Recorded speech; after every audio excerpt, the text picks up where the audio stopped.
கிறிஸ்துவுக்குள் பிரியமான சகோதர சகோதரிகளே, உங்கள் யாவரையும் பரம குயவனும் பரம வைத்தியனுமாயிருக்கிற இயேசு கிறிஸ்துவின் இணைய நாமத்தில் உங்களை நான் வாழ்த்தி வரவேற்கிறேன். நாம் தேவனுடைய பிள்ளைகள், நாம் வாக்குத்தத்தத்தின் பிள்ளைகள், நாம் சமாதானத்தின் பிள்ளைகளாய் இருக்கிறோம். நாம் கர்த்தரால் ஆசீர்வதிக்கப்பட்ட பிள்ளைகளாய் இருக்கிறோம். கர்த்தரால் தெரிந்து கொள்ளப்பட்ட பிள்ளைகளாய் இருக்கிறோம். ஆம், இயேசு கிறிஸ்துவின் இரத்தத்தினால் பரிசுத்தமாக்கப்பட்ட பிள்ளைகளாய் இருக்கிறோம். கரை திரை அற்றவர்களாக இருக்கிறோம். நமது கரத்தில் இப்பொழுது ஒரு பொக்கிஷம் இருக்கிறது. அது வேதாகமம். அது இரு கருக்குள்ள பட்டயமாக இருக்கின்றது. ஒவ்வொரு வசனமும் ஆவியின் பட்டயமாக இருக்கின்றது. அது நம் ஆத்துமாவுக்கு மன்னாவாக இருக்கின்றது. நாம் இப்பொழுது அந்த ஆத்மா மன்னாவாகிய வசனங்களை பொறுக்கி உட்கொள்ள இருக்கிறோம். இன்று நமது தியானத்திற்கென்று நான் எடுத்துக்கொண்ட டாபிக் என்னவென்றால், Jesus Christ is the God of restoration. இயேசு கிறிஸ்து மீட்டளிக்கும் தேவன், நமக்கு எல்லாவற்றையும் திரும்பி கொடுக்கும் தேவனாய் இருக்கின்றார். ஆம், இவ்வுலகத்தில் நமது தனிப்பட்ட வாழ்க்கையில், குடும்ப வாழ்க்கையில், சமுதாய வாழ்க்கையில் எங்கு சென்றாலும் ஒற்றுமை இல்லை, நிம்மதி இல்லை, அன்பு இல்லை. அப்படிப்பட்ட சூழ்நிலையில் நாம் யாவரும் பல அரிய பொருட்களை, அரிய காரியங்களை இழந்து நிற்கிறோம். நமது காலங்கள் வெறுமையாக்கப்பட்ட காலங்களாக இருக்கின்றது. ஆம், நாம் மிகவும் அதிகமான ஒரு சூழ்நிலையில் இருந்து துன்பத்தை அனுபவித்து கொண்டிருக்கலாம். நாம் பல இழப்புகளை இழந்துவிட்டு எதிர்பார்ப்புடன் நாம் இப்பொழுது நம்முடைய தேவனுடைய சமூகத்தில் நின்று கொண்டிருக்கிறோம். நம்முடைய இழப்புகளையெல்லாம் நமக்கு திருப்பி தருபவர் நம்முடைய கர்த்தராகிய இயேசு கிறிஸ்து ஒருவர் தான். அவர் ஒருவரே நமக்கு எல்லாவற்றையும் மீட்டுக் கொடுக்க வல்லவராய் இருக்கிறார். அவருடைய குணாதிசயங்கள் மிகவும் அதிசயமானது. அவர் தமது இரக்கத்தை நிமித்தம், தமது கிருபை நிமித்தம், கருணையின் நிமித்தம், அன்பின் நிமித்தம் நாம் இழந்தவைகளை நமக்கு திருப்பி தர வல்லவராய் இருக்கிறார். ஆம், அவருடைய வாக்குத்தத்தங்கள் எல்லாம் மிகவும் பொக்கிஷ நிலையில் இருந்து நம்மை எல்லாவற்றிலும் நலமுடனும் சுகமுடனும் வளமுடனும் வாழ வழி வகுக்கக்கூடியதாக இருக்கின்றது. இந்த 3 இழந்த காரியங்களை பற்றியும், அவற்றை எவ்வாறு நம் தேவனாகிய கர்த்தர் நமக்கு மீட்டுக் கொடுக்கிறார் என்பதை பற்றியும் வேத வசனங்களின் அடிப்படையில் உங்களோடு கூட இந்த தியானத்தை பகிர்ந்து கொள்ள விரும்புகிறேன். ஆம், இயேசு கிறிஸ்து இழந்து போன ஆரோக்கியத்தை கொடுப்பவர். இயேசு கிறிஸ்து இழந்து போன செல்வத்தை கொடுப்பவர். இயேசு கிறிஸ்து ரட்சிப்பின் சந்தோஷத்தை கொடுப்பவர். எஸ், அவர் லார்ட் காட் ஆல்மைட்டி ரெஸ்டோர்ஸ் அவர் health. He will restore our wealth. He will restore our happiness in salvation.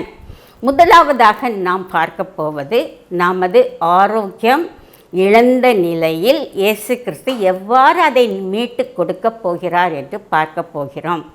வேதம் கூறுகிறது, இயேசு கிறிஸ்து இழந்தவர்களை தேடவும் அவர்களை ரட்சிக்கவுமே இவ்வுலகத்திற்கு வந்தார். நாம் தொலைந்து போன ஆடுகளைப் போல இருக்கிறோம். நாம் மனம் போன போக்கில், நம் கால் போன போக்கில் ஒரு கெட்ட குமாரனைப் போல அலைந்து திரிந்து கொண்டிருக்கிறோம். இயேசு கிறிஸ்து நம்மை தேடி ஓடோடி வருகிறார். அங்கலாய்ப்புடன் ஓடோடி வந்து நம்மை அவருடைய பிள்ளையாக ஏற்றுக்கொள்கிறார். நாம் சில வேளையில் அவருடைய சமூகத்தை விட்டு ஓடி விலகி ஓடலாம். என்றாலும் அவர் பின்னாக வந்து ஒரு நல்ல சமாரியனைப் போல நம்மை அரவணைத்து நம்மை வழி நடத்துபவராக இருக்கிறார். இயேசு கிறிஸ்து நமக்காக தம் ஜீவனை கொடுத்தவர். எனவே நாம் இழந்து போனதை அவர் நிச்சயம் நமக்கு தர வல்லவராய் இருக்கிறார். மனிதன் ஒரு பலவீன பாண்டமாக இருக்கிறான். அவனுக்கு அடிக்கடி சுகவீனம், பலவீனம், வியாதி என் வாதைகள் கூட வரலாம். என்றாலும் நாம் இயேசுவிடம் போகும் பொழுது இந்த பலவீனங்கள் எல்லாம் அகன்று போய்விடும். நமக்கு சுகத்தை கொடுக்க வல்லவராய் இருக்கிறார். சில சமயங்களில் சாத்தான் நம் வாழ்க்கையில் குறுக்கிட்டு நமக்கு வியாதியை கொண்டு வரக்கூடியவனாக இருக்கிறார். அப்பொழுது நாம் ஒரு வசனத்தை நினைவில் வைத்து கொண்டு ஜெபிக்க வேண்டும். அந்த வசனம் இவ்வாறு கூறுகிறது, எரேமியா 30:17. அவர்கள் உன்னை விசாரிப்பற்ற சியோன் என்று சொல்லி உனக்கு தள்ளுண்டவள் என்று பெயரிட்டபடியால் நான் உனக்கு ஆரோக்கியம் வரப்பண்ணி உன் காயங்களை ஆற்றுவேன் என்று கர்த்தர் சொல்கிறார். நன்றாக கவனியுங்கள். கர்த்தர் நம்மை பார்த்து இன்று என்ன சொல்கிறார்?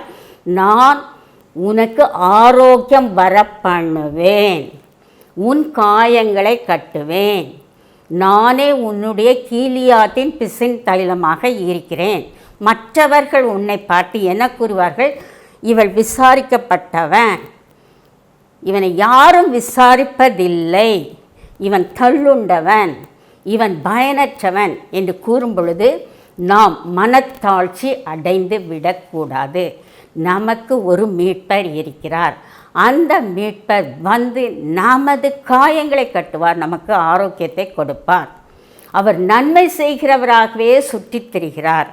இவ்வுலகத்தில் அவர் இருந்த காலகட்டத்தில் அவர் கிராமம் கிராமமாக சென்று வியாதியஸ்தர்களை குணப்படுத்தினார் என்று வேதத்தில் வாசிக்கிறோம். இப்பொழுது வீடு வீடாக சென்று அவர் வியாதியஸ்தர்களை குணப்படுத்தி கொண்டு வருகிறார்.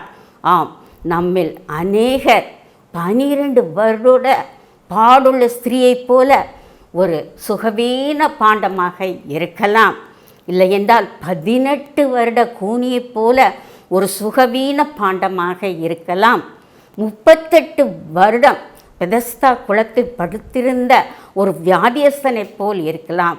இயேசு கிறிஸ்து நம் அருகில் வருவார், நம்மை தொடுவார், நம்மை சுஸ்தமாக்குவார், நமக்கு திரும்பவும் ஆரோக்கியத்தை கொடுப்பார், வசனத்தை அனுப்புவார். வசனத்தின் மூலம் நாம் சுஸ்தமாகுவோம்.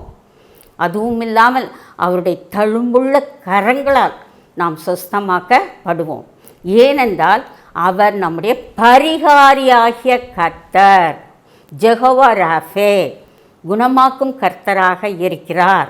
நம்முடைய வியாதி படுக்கையை மாற்றி போடுகிறவர் அவர் ஒருவரே. உன்னுடைய சுகவாழ்வு சீக்கிரத்தில் துளிர்க்கும் என்று வாக்குத்தத்தம் கொடுத்திருக்கிறார். நம்முடைய அங்கலாய்ப்புகளையும் சுகவீனங்களையும் எடுத்து போட வல்லவராய் இருக்கிறார். நம் மத்தியில் இருக்கும் குருடர்கள் இன்றும் பார்வையடைகிறார்கள், செவிடூமையர் இன்னும் சுகமடைகிறார்கள், திமிர்வாதக்காரனை போன்று இருப்பவர்கள் இன்றும் மானை போல துள்ளி குதித்து ஓடிக்கொண்டு இருப்பதை நாம் காணலாம். பிசாசு பிடித்தவர்களிலிருந்து பிசாசு விரட்டப்படுவதையும் நாம் பார்க்கலாம். ஆம், இயேசு கிறிஸ்து நம்முடைய உடைந்த சரீரத்தை சரி பண்ணக்கூடிய வல்லவராய் இருக்கிறார்.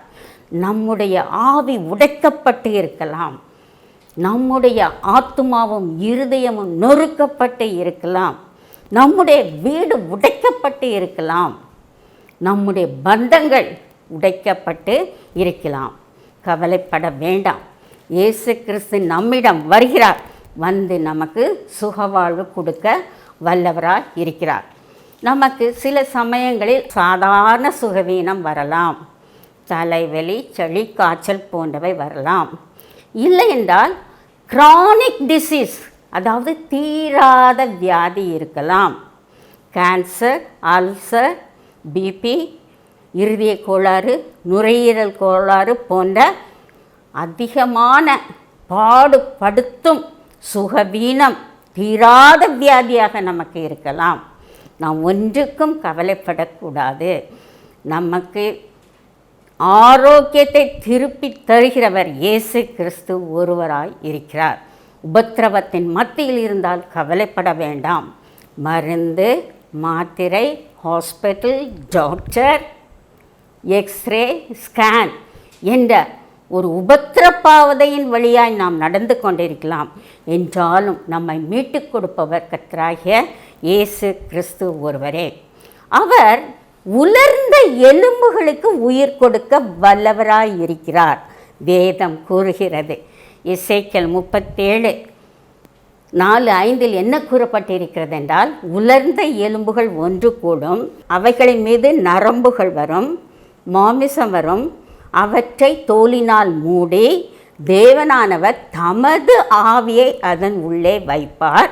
அப்பொழுது இந்த உலர்ந்த எலும்புகள் உயிரோடு எழும்பும் என்று கூறப்பட்டிருக்கிறது. அற்புதமானவர், அற்புதங்களை செய்கிறவர், உலர்ந்த எலும்புகளுக்கு உயிர் கொடுக்க வல்லவரான இயேசு கிறிஸ்து நமக்கு ஆரோக்கியத்தை கொடுக்கிறார். சில வேளை நாம் நினைப்பதுண்டு, என் சுகவீனம் என்னை விட்டு போகவே மாட்டேன் என்கிறது என்று நாம் கூறலாம். அதற்கும் வேதத்தில் நல்ல பதில் கொடுக்கப்பட்டிருக்கிறது. 3 காரணங்களால் நமக்கு வியாதி நீடித்து கொண்டே இருக்கலாம்.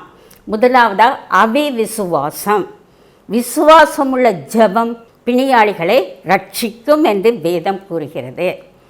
நாம் சிறு டவுட், அவிவிசுவாசத்துடன் இருப்போமானால் நிச்சயம் நமக்கு சுகம் கிடைக்காது.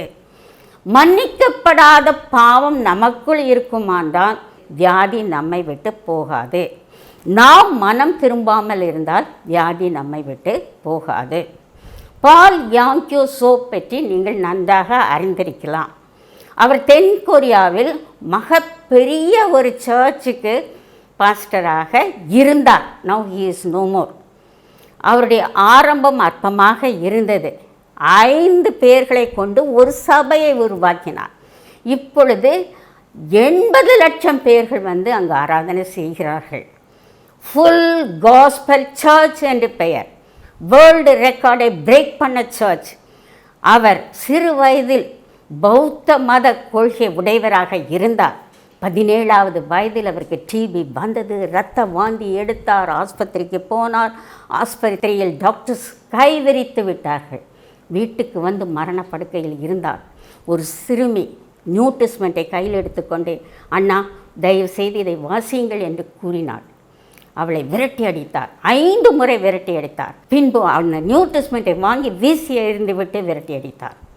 மரணப்படுக்கையில் இருக்கும் பொழுது அவர் யோசித்தார், இதில் என்ன இருக்கிறது என்று வாசித்து பார்க்கலாம் என்று வாசித்து கொண்டே இருந்தார். இயேசு கிறிஸ்துவோடு பேசினார். இயேசு அவரோடு பேசினார். இயேசு கிறிஸ்துவுக்கு தன்னை முழுவதுமாக ஒப்பு கொடுத்தார். ஒரு சபையை உருவாக்கினார். ஆரோக்கியத்தை என்றும் இயேசு கிறிஸ்து நமக்கு மீட்டு கொடுக்கக்கூடியவராக இருக்கிறார். 2வது, இழந்து போன செல்வத்தை நமக்கு மீட்டு கொடுப்பார். சில வேளைகளில் நம் வாழ்க்கையில் யோபுவை போல வீடு, நிலம், பணம், வருமானம், உத்தியோகம் இவற்றை இழந்து நாம் நிற்கக்கூடும். பொருட்களை இழந்து நிற்கக்கூடும், செல்வத்தை இழந்து நிற்கக்கூடும். அப்பொழுது ஒரு வாக்குத்தத்த வசனத்தை நமக்கு கொடுக்கிறார். அதை இப்பொழுது நான் வாசிக்கிறேன், அதை தயவு செய்து கேளுங்கள்.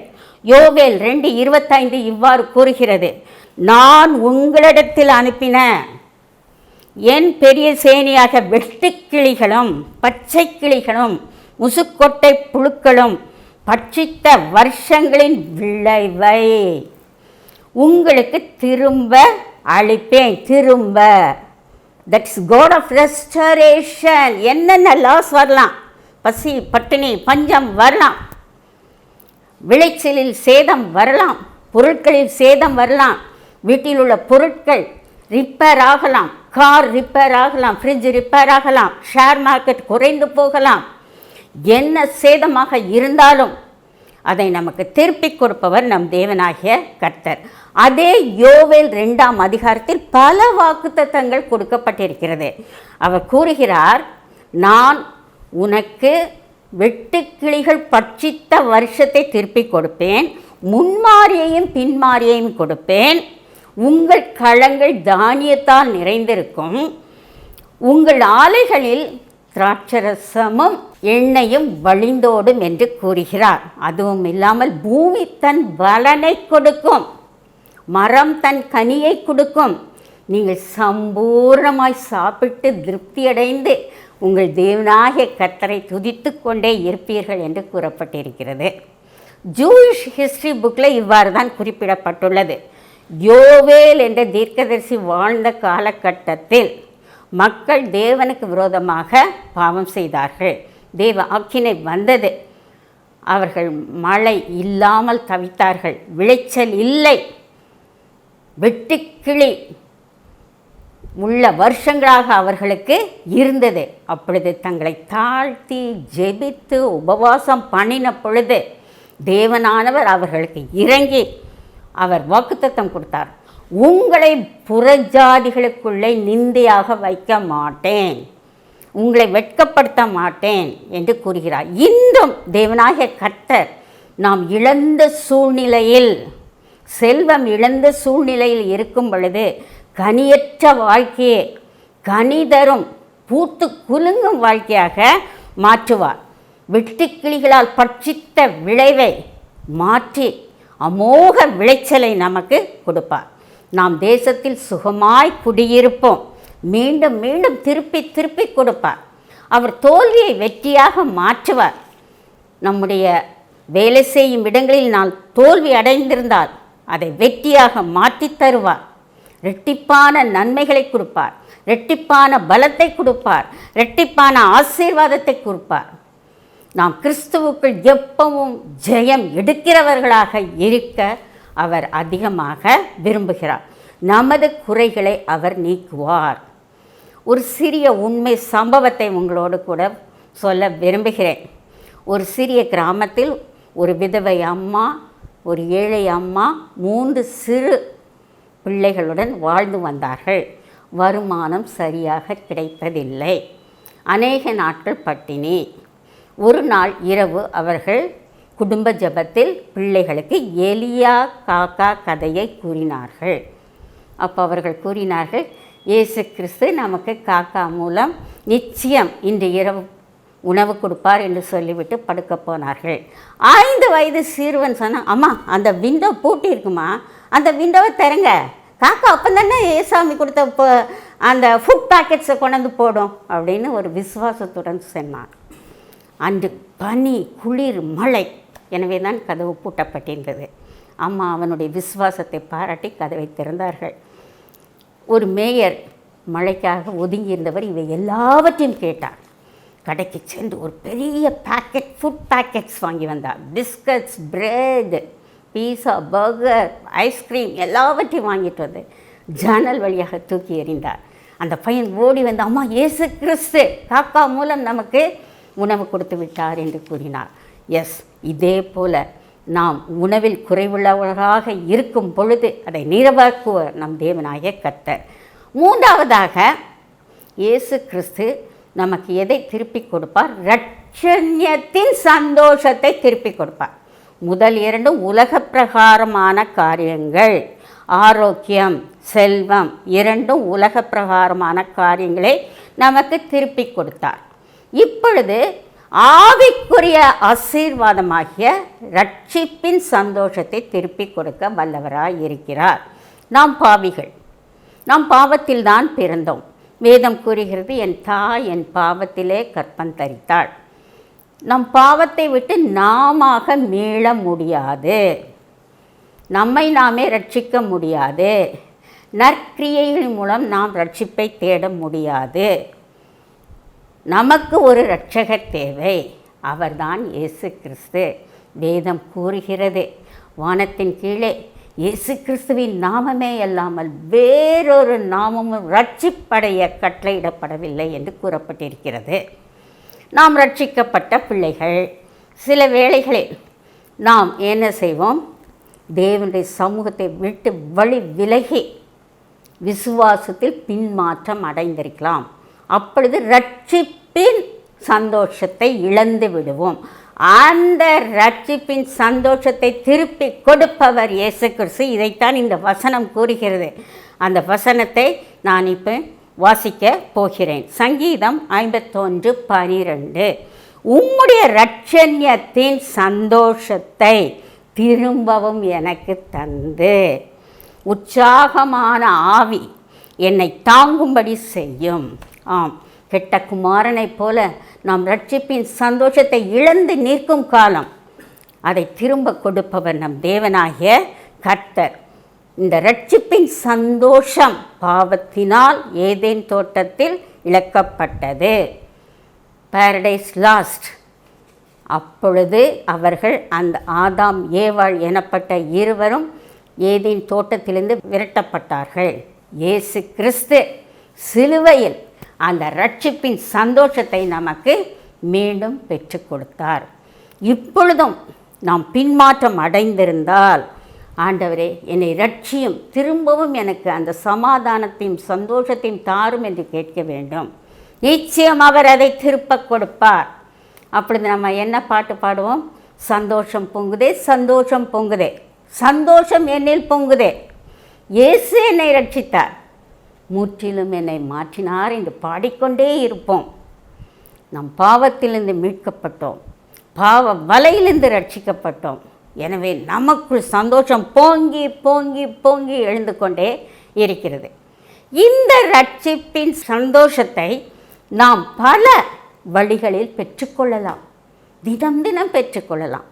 நமக்குள் பயம் இருக்கிறது என்று வைத்துக்கொள்ளலாம். எதிர்காலத்தை பற்றிய பயம், ஆரோக்கியத்தை பற்றிய பயம், பணத்தை பற்றிய பயம். நமக்கு எப்பொழுதெல்லாம் பயம் வருகிறதோ இயேசுவிடம் ஓட வேண்டும்.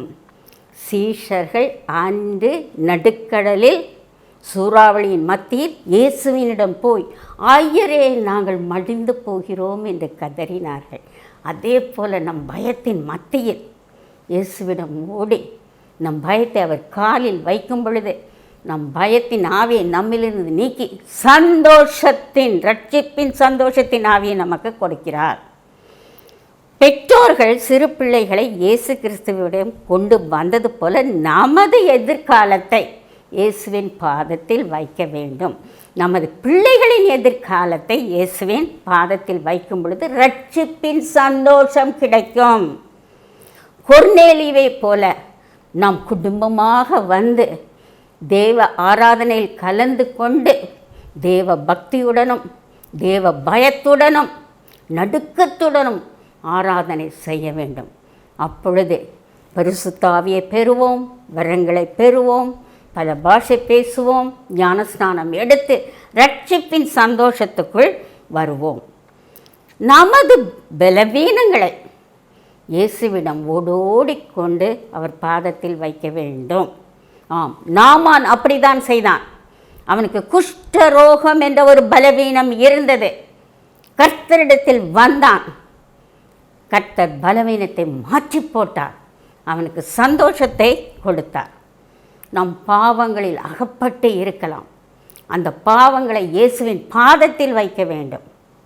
அப்பொழுது அவர் பாவத்தை மன்னித்து, என் மகனே, என் மகளே, திடன்கொள், உன் பாவங்கள் உனக்கு மன்னிக்கப்பட்டது என்று கூறுவார். அப்பொழுது ரட்சிப்பின் மழை நம் மீது பொழியும். நாம் ஆசீர்வாதத்தால் திக்குமுக்காடி இயேசுவை துதித்து கொண்டே இருப்போம். சில சமயங்களில் நம் வாழ்க்கையில் நெருக்கடிகள் வரலாம், எமர்ஜென்சி. மரியாள் கானாவூர் கல்யாணத்தில் எமர்ஜென்சி வந்த பொழுது இயேசுவிடம் ஓடினாள். அவ்வாறு நாமும் ஓட வேண்டும். அவர் அந்த நெருக்கடியை நீக்கிவிட்டு நமக்கு அபரீதமான ஆசீர்வாதத்தையும் சந்தோஷத்தையும் கொடுப்பார். நமக்கு அதிக சந்தேகங்கள் நம் வாழ்க்கையில் எழலாம். அப்பொழுது என்ன செய்ய வேண்டும்? இயேசுவிடம் சென்று சந்தேகங்களை நிவர்த்தி செய்துவிட்டு தோமாவைப் போல என் தேவனே, என் ஆண்டவரே என்று விசுவாச அறிக்கை செய்யும் பொழுது ரட்சிப்பின் நிச்சயம் நமக்கு கிடைக்கும், ரட்சிப்பின் சந்தோஷம் நமக்கு கிடைக்கும். நமக்கு அநேக வினாக்கள் எழலாம், அதற்கு பதில் தெரியாமல் நாம் இருக்கலாம். அப்பொழுது நாத்தான்வேல் போல இயேசுவிடம் சென்று நம் வினாக்களை அவரிடம் கேட்க வேண்டும். அவர் பதில் தருவார். அந்த பதிலின் மூலம் நமக்கு ஒரு பவுண்டிஃபுல் பிளிஸ்ஃபுல் பிளெஸ்ஸிங் நமக்கு கிடைக்கும். இதுதான் ரட்சிப்பின் சந்தோஷமாக இருக்கின்றது. பாரடைஸ் லாஸ்ட்டை எழுதினவர் ஜான் மில்டன். அவர் 43வது வயதில் அவர் கண்கள் இரண்டையும் இழந்தார். தேவன் அவருக்கு கண்கள் கொடுக்கவில்லை என்றாலும் புது பலன், புது ஆவி, புது கவிதை, புது வல்லமையை கொடுத்தார். அதன் மூலம் அவர் பாரடைஸ் ரீகெயின்ட் என்ற ஒரு எப்பிக்கை எழுதினார். எனவே எப்பொழுதெல்லாம் நம் வாழ்க்கையில் தடுமாறி விழுகிறோமோ நாம் உடனே இயேசுவிடம் போக வேண்டும். 3 காரியங்களை நன்றாக வைத்துக் கொள்ளுங்கள். நமக்கு ஆரோக்கியம் கெட்டு சீரழியும் பொழுது இயேசுவிடம் போக வேண்டும். அந்த ஆரோக்கியத்தை திருப்பி கொடுப்பவர் இயேசு கிறிஸ்து ஒருவர் தான், மருந்து மாத்திரை கிடையாது. அதே போல் நம் செல்வங்களை இழக்கலாம், அந்த செல்வத்தை திருப்பி கொடுப்பவர் இயேசு கிறிஸ்து ஒருவர் தான். யோபுவுக்கு எப்படி திருப்பி கொடுத்தாரோ அதே போல் டபுள் த அமௌண்ட் நமக்கு கொடுப்பார். நாம் ரட்சிப்பின் சந்தோஷத்தை இழந்து நிற்கலாம். கிறிஸ்துவிடம் ஓடோடி வர வேண்டும், அவர் காலை பற்றி கொள்ள வேண்டும். அப்பொழுது அவர் நமக்கு ரட்சிப்பின் நிச்சயத்தை கொடுத்து ரட்சிப்பின் சந்தோஷத்தையும் கொடுப்பார். கர்த்தர் இந்த வசனங்களை ஆசீர்வதிப்பாராக. ஜெபிப்போமா? அன்பின் பிதாவே, உம்மை துதிக்கிறோம், உம்மை வணங்குகிறோம், உமக்கு தலை வணங்குகிறோம் கர்த்தாவே. ஆம் கர்த்தாவே, இல்லாதவைகளை இருப்பவைகள் போல் அழைக்கும் எங்கள் தேவனே, இப்பொழுதும் நாங்கள் உம்முடைய பாதத்தில் அமர்ந்து உமது வசனத்தை கேட்டோம், வசனத்தின் மூலம் மகிழ்ச்சி அடைந்தோம். நாங்கள் எவ்வாறாக நாங்கள் இழந்து போனதை பெற்றுக்கொள்ளலாம் என்று வாக்குத்தத்த வசனங்கள் மூலம் அறிந்து கொண்டோம் கர்த்தாவே. ஆம் கர்த்தாவே, நாங்கள் சுகவீன பாண்டங்களாக இருக்கும் பொழுது நீர் எங்களுக்கு ஆரோக்கியத்தை திருப்பி கொடுக்க ஒரு வல்லவராய் இருக்கிறீர் என்பதை அறிவோம் கர்த்தாவே. இங்கு பார்த்து கொண்டிருக்கும் மக்களில் அநேகருக்கு சுகவீனம், பலவீனம், வியாதி, வாதை முதலியவை இருக்கலாம் கர்த்தாவே. நீர் அவர்களை சுகமாக்கும் கர்த்தாவே. Yes Lord, you are doing it in the name of Jesus Christ, in the mighty name of Jesus Christ, in the wonderful name of Jesus Christ. I command all the weakness and disease to come out from them. Yes Lord, you are doing. அதே போல் நாங்கள் எங்கள் செல்வங்களை இழந்து பரிதாபமான நிலையில் இருக்கலாம் கர்த்தாவே. எங்களுக்கு நன்றாக தெரியும், யோபுவுக்கு நீர் மீட்டு கொடுத்தீர், தாவீதுக்கு நீர் மீட்டு கொடுத்தீர், இஸ்ரவேல் மக்களுக்கு நீர் மீட்டு கொடுத்தீர். அதே போல் இப்பொழுது எங்களுக்கு எல்லாவற்றையும், யாவற்றெல்லாம் நாங்கள் இழந்தோமோ அவற்றை எங்களுக்கு மீட்டு கொடும் கர்த்தாவே. இதற்கு மேலாக ஆவிக்குரிய ஆசீர்வாதத்தை சில வேளை இழந்து நிற்கிறோம் கர்த்தாவே. ரட்சிப்பின் சந்தோஷத்தை இழந்து நிற்கிறோம். உம்மிடத்தில் வருகிறோம் கர்த்தாவே. ஜீவ வசனங்கள் உம்மிடத்தில் இருக்கிறது. நாங்கள் வரும் பொழுது நீர் தயவாய் எங்களை ஏற்றுக்கொள்ளும், எங்களை அரவணைத்து கொள்ளும், எங்களோடு கூட நீர் உறவாடும், ஐக்கியம் கொள்ளும். உம்முடைய ரட்சிப்பின் சந்தோஷத்தை எங்களுக்கு கொடும் கர்த்தாவே. அதன் மூலம் நாங்கள் ஒரு அருமையான, வளமான, செழுமையான, ஆசீர்வாதமான ஒரு வாழ்க்கையை நடத்த கிருபை புரியும். இயேசுவின் இனிய நாமத்தில் வேண்டிக் கொள்கிறோம் கர்த்தாவே. ஆமென், ஆமென்.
God's family divine, justified fully through Calvary's love. Oh, what a standing is mine.